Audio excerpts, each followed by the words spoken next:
Dahan-dahan para sigurado. Ito ang diskarte ng Partido Federal ng Pilipinas para sa pangarap nilang federal na sistema ng gobyerno sa bansa at mismo ang kanilang national chairman, si Pangulong Marcos Jr. ang nagpapalakas ng kanilang loob at nagpapaalala na tama ang tinatahak nilang landas. May separate direction kami, may separate vision kami at meron kaming pinapangarap na ultimate goal ng partido na kung saan magkaroon ng federal form of government.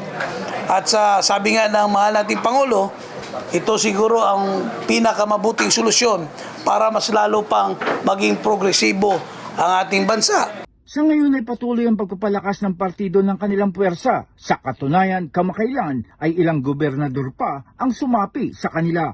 Sinabi ni Tamayo na sa ngayon, sa halos 30 gobernador na miyembro ng PFP, maituturing na sila ang supermajority sa liga ng mga gobernador.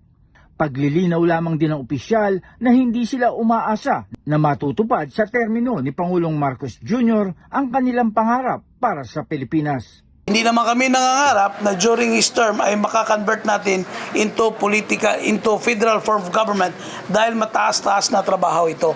Ang pinaka-importante, yung target namin na before 2034 ay magkakaroon na ng federal form of government ng bansang Pilipinas ay ginagawa namin na pwede namin magawa at dapat lahat ng direksyon ginawa na namin ng timeline.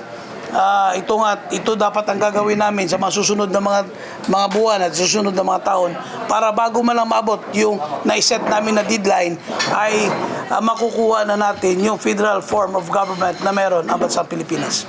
Dagdag pa ni Tamayo, hindi nila minamadali ang lahat dahil ayaw nila magkamali at mapunta lamang sa wala ang kanilang pinaghirapan. Hindi natin kailangan madalin dahil pag madaliin natin ito, natitiyak ko mahirapan tayo manalo. Pero sa prosesong ginagawa namin, sinisiguro namin at nasisiguro namin na pagdating ng panahon ay makakamta natin at meron talagang taong magsasakripisyo, masiguro lang na magkakaroon ng federal form of government ang bansang Pilipinas. Pag-amin pa nito, ang ikinukonsidera nilang pinakamalaking hamon para sa katuparan ng kanilang pangarap ay makumbinsi ang mayorya ng mga Pilipino na mas makakabuti sa bansa at sambayanan kung federalismo ang sistema ng gobyerno. Tinitingnan namin ng pinaka-mabigat na trabaho ay through People's Initiative. So, kung dadaan tayo sa People's Initiative, mabigat na trabaho yan. Kasi kailangan meron tayong 2% ng botante every congressional district na magpipetisyon for People's Initiative. Mabigat yan.